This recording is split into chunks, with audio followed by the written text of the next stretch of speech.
Today we're tackling a common issue. Your iPad won't charge. Don't worry, I'll walk you through some simple steps to get it back up and running. So let's dive right in. First, let's start with the basics. Make sure you're using the original Apple charger and cable that came with your iPad. Third-party accessories can sometimes cause charging issues.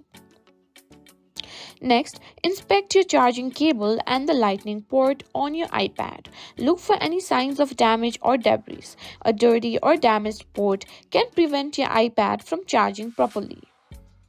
If you see any lint or dust, grab a toothpick or a soft brush and gently clean out the port. Just be careful not to damage anything inside.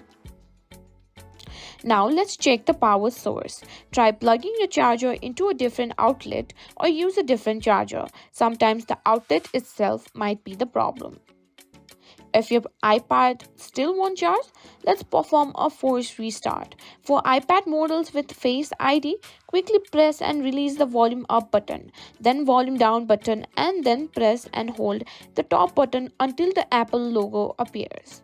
For older models with the home screen or home button, press and hold both home and top buttons until you see the Apple logo. Another thing to check is your battery health.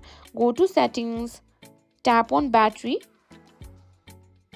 and on battery health. If you see a message about your battery health, it might be time for a replacement. If none of these steps work, it might be a hardware issue.